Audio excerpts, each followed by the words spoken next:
Louis Riddick of the Mothership. He covers the NFL and college football, former front office executive with Washington and Philadelphia. Please welcome our good buddy, Louis Riddick.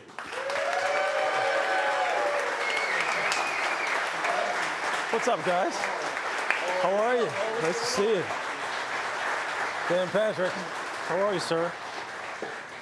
Let's throw this down here. How about that? Hail to Pitt. All right. Look at you. You got all kinds of gear. You came in looking like Shaft. You know what? I figured I didn't want to wear my typical Lululemon, and, you know, I said, you know what? For my guy DP, I'm here in my city. Okay. Here where I spent some really good years. You got your leather jacket on. Yeah, you know what? This is one of my. You know, I bought this at an airport, right? I bought this at the Newark airport. They opened some high-end like shops. There was like a Boss clothing store, and I was in there like 6:30 in the morning. They were just pulling the gates up, and I was like, "Give me that coat." And the guy was like, "We're not open." I was like, "Give me that coat." And I bought it. Yes. And now my wife is just like, "You wear that thing everywhere." So, yes, Marvin. Yeah. You look like you could have been in Jodeci. Hey, that looks good.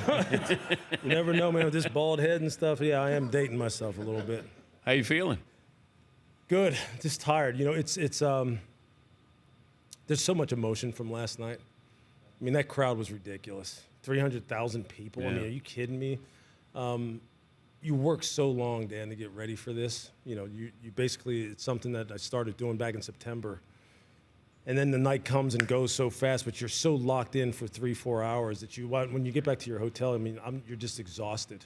And I took a shower, fell right asleep, and today's even longer. But the draft is one of the coolest things that the NFL's got going. All right, how surprised, where did your surprise begin? Oh, man, I think surprise-wise, and I think there's no question the Tai Simpson pick probably caught everyone off guard.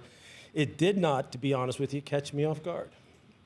I talked to his father January, February, and he was trying to decide if he wanted to go back to school because Miami wanted him to hit the transfer portal and come down to Coral Gables. Yeah, $6.5 million. And he was told at the time, he was like, "Hey, man, your son needs to declare. He's going to go in the first round."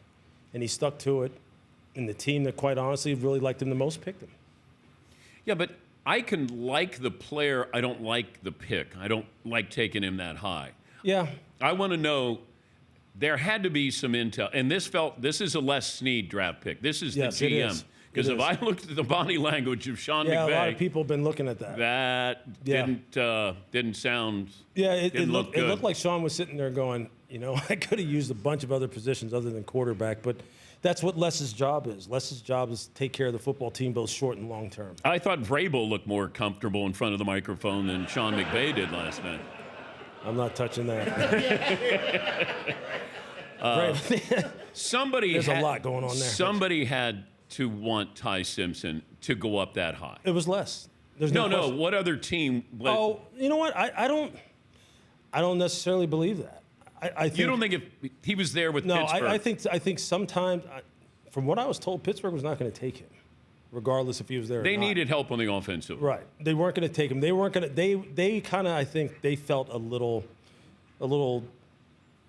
regret over how the Kenny Pickett situation turned out. And they knew, like, a lot of the backlash that they got for that pick was that maybe some people didn't think Kenny was a first-round pick in the first place. And I don't think they wanted to go through that again. I don't think they wanted to deal with that kind of speculation. Yeah, but the Rams are winning now. DraftKings has them with the best odds to win the Super Bowl. Yeah. Okay, Jordan Love worked out for the Packers. But Tai Simpson doesn't help the Rams. If he's helping the Rams, that means Matthew Stafford got hurt. Yeah. I don't understand. But see, there's, here's the other thing. All right, and I understand, like, a first-round pick is something that obviously you expect to get immediate return on investment. There's a lot of time left in off-season. They can still do things in order to help this football team short-term while at the same time. Now, remember, last year, before the season started, we didn't know if Matthew was going to play. Who's to say that something couldn't flare up on him in the next 3-4? Now, we hope he's one of my favorite people, so I'm not wishing bad things on him at all. But Les is trying to take care of the future while at the same time feeling as though they've done some great work with the veteran free agency market. For them to take both of Kansas City's corners, to trade for Trent No, McDuffie I and love Jalen that. Watson. I mean, that was their number one need. Now, I know this offseason they've also floated around and kind of flirted with trading Devontae because they thought maybe they could be in on the A.J. Brown sweepstakes, which he's going in New England. Yeah. But they were trying to get him too. So, yeah, they've been very, very active. But you Very got, active. okay, Devontae Adams is 34. Right. You had Lemon there, Sadiq there. Yep, true. I mean, you had some weapons there. No doubt. And Sean loves shiny toys on offense. No doubt. And I think there was probably a lot of real good discussion and probably some heated discussion in that draft room about what they should do. But from what I gather, I think it was Adam who reported it. Somebody did. I don't know if it was Adam or Peter. They said that Sean called Matthew before they picked him Yes. and told him, look, this is the way we're going to go with it. So I'm sure it's something that's going to need some massaging They as they gave go him through. a little more respect than the Packers did Aaron Rodgers. Yeah, And they're like, to say the least. Hey, turn on the draft. We're going to take another quarterback there. To say the least. But you know what? This is the perfect place for Tai Simpson. I agree. He is going to, you know me, man. I like to make big declarations because I'm a kind of a convicted person when I really believe something. He'll have a decades-long career in that organization if Sean sticks around, and they just continue. This is the perfect spot for him. As weird as this is going to sound, he could have a better career than Fernando Mendoza, given the situation. I don't disagree with that. And It could happen that way. But this is what I thought, and once again, I have no intel on this. It felt like Les Snead is saying, I'm going to be around here for a lot longer than Sean McVay is going to be. Sean might be let's give this one more shot, and then I'm going to do some TV here. Is that fair to say that? Yes. It's funny. Look, see, this is why I love you, man. This is why I love coming on this show. I was just saying that downstairs when I was talking about. I was like, that's exactly what it feels like. Like, hey, Sean, I respect you. You're one of the very best, and he is. But I have a feeling that that Les feels as though he's entrenched in that organization. And look, the runway for GMs is always longer than coaches anyway. Yeah. I mean, Marvin Lewis told me that a long time ago when we were both in Washington, and I really was thinking about getting into coaching. He said, stick with front office. He said, this coaching business, man, although he went on and coached 13 years for the Bengals. Yeah. But that's exactly what it's probably telling you. Like, he knows that, hey, him and Stan Kroenke, we're good. You do what you need to do. Sean is without a doubt going to go. Sean has Hall of Fame caliber coaching, acumen, but he's also a dude who you could just you can see he's got so many people who want him to do so many things. He's not hurting for opportunity. Talking to Louis Riddick of the Mothership, covering the draft last night. Help me understand this. It feels like every year you get teams who look at the tape, Yep. but then they look at the measurables. Mm-hmm. So Reuben Bain, when I watched him play in the playoffs last year, Yep. was the best player on the field most of the time. Well, he's got short arms, and he didn't run a 40. Therefore, he's going to slide a little bit. I don't understand. Help me understand that the tape doesn't lie, does Right. it? No. Okay, measurables lie or deceive. Measurables give you comfort in the event that the player doesn't work out, that you don't get fired. That's what they do. The draft is really a risk assessment exercise. So for Reuben Bain, right, if you take him inside of the top 10, if he works out, you're a genius. You watch the tape, you know football, even though there's people going, he's got 30-inch arms. If he ran a 40, he'd probably run about 4.85. He only weighed 263 pounds at the combine. These guys don't work out in the NFL, but he worked out for you, so you must be pretty damn good at picking players. That's great. Now, and so you can sit there and pat yourself on the back. Now, but see, that's not how GMs think. They think, what if he doesn't? Because then the owner's going to come to me and go, guys who are this short, that arm length, run that slow, there's a history of them not succeeding in the NFL. Why would you do that? Why would you put our organization at risk knowing what the objective data showed you? You're out of here. That's what happens. People, the higher up in the draft you go, you want to check every box possible that in the event that it doesn't work out, you can sit there and go, wasn't me. It's the player. That's why Russell Wilson slid. That's why Aaron Donald slid to 13. Aaron Donald was the best player in that draft by far. By far. But why did he fall? Because he was only 6 foot. Undersized. He only had 31-inch arms, even though he won every freaking award in college football. And right now is going to go down as maybe one of the top 2 defensive players in the history of football. But they didn't want to take him that high. And that's why. Because in the event that you're wrong, you want to be able to say it wasn't me. Give me the draft strategy that you didn't like. Strategy. I don't think there was. You okay with the Cardinals taking Jeremiah Love? Yeah, you know why? And I knew you were going to go there when I was sitting here running this through my head. Simply because I've had so many coaches, and it started with James Franklin like 2 years ago when I was out at we were down at the Peach Bowl, and they were playing Ole Miss, and I was talking to him about team construction. And I was like, what's the number one thing? What's the most important thing in team construction right now when you're talking about building rosters, whether it's in college or pros? What is it? He goes, offensively, I don't care where I get it, I need explosive plays.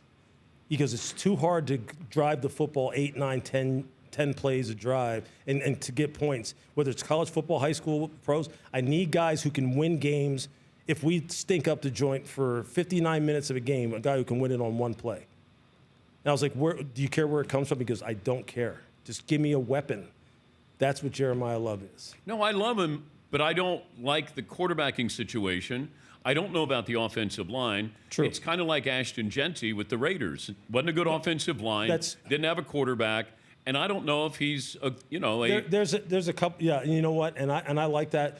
Ashton and Jeremiah are totally different, though. Oh, he's my favorite player in the draft. Yeah. And here's the other thing too. The situation in Vegas was just messed up. You know, Chip Kelly, Pete Carroll, it wasn't going to work. It just wasn't. They didn't do a good job of building that offense. Monty Austin-Ford has a lot of work to do. But you know what else Jeremiah Love's going to do? He's going to make that fan base go, look, we need to go to the games. We need to buy some gear. Yeah, but I want to see greatness. It's like you go, hey, there's Giselle, but she's wearing a burqa. Like I want to. But you know what? I want to see her. But I mean, look, a lot of people had mocked guys like CeCe Mauinoa, tackle from Miami, to that spot. You think anybody's coming to the State Farm Stadium to see CeCe Mauinoa? They're not going there. They're like, who cares? They're going to go, Jeremiah Love, I'm buying that jersey. I want to see what this kid looks like. And as we all know, it's a business too. I know. And hey, I love the kid. I love him. I think he's going to, they'll get it right there, I think. Okay, give me the big, you guys had to be hoping Tai Simpson fell into round 2 and you could have had a Shedeur Sanders situation, right? I had enough of that last year arguing with Mel. No. I wanted it to happen just like it did. Because now we're going to talk about it again today. There's some good players who are still on this board already. Give me 3 players that you go, remember these players when I come on next year. For that were drafted last night? No. You mean that'll be drafted today? Yeah. Okay, let's see. Denzel Boston, the wide receiver from Washington. He is, if you remember Marcus Colston when he was in New Orleans, that's what he is, but he's maybe even bigger and faster than that. Traden Stukes, the safety from Arizona. This is a guy who most people go, who the hell's Traden Stukes? I'm just telling you, about 6 foot, 195 pounds, he is absolutely lights out as a safety. Lights out. And there's another guy from Miami named Keontae Scott who plays defensive back. He's one of my top 5 favorite people in this draft. An absolute monster. Those 3 names, if you just go ahead and talk football with your friends, you'll look really smart if you mention those guys' names in a couple years. They're going to be like, how the hell did you know that guy? And it'll all be because you were here on Dan Patrick. I don't think that Mel Kiper would ever describe Jeremiah Love as Giselle Bundchen in a burqa playing in the air. Now, I could be wrong, but I don't think you get that kind of analogy on draft night. No, you wouldn't. Maybe you should come and join our desk. There's way too many people up there already. Way too many. It's so fun, though, man. I mean, I absolutely love look, the draft, it's wild coming back here to Pittsburgh and doing the draft. Because when I was drafted in 91, it for about 15 years just haunted me. I hated the draft every year that came around because I went in the 9th round. And I probably should have left school here when I was a They junior. don't even have a ninth I know round they don't. anymore. I would have been a free agent. I should have left here when I was a junior. I would have probably went end of the first, top of the second. I had just an absolute crap senior year. And so the draft was always something I hated. And to come back here now to do the draft, and the draft changed my life at ESPN 11 years ago.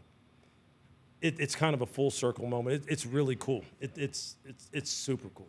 I appreciate you getting up. I know you had a long night, and course. thank you for joining us all year long. You know what? I love coming here. He's Louis Riddick of the Mothership. Our play of the day is up next.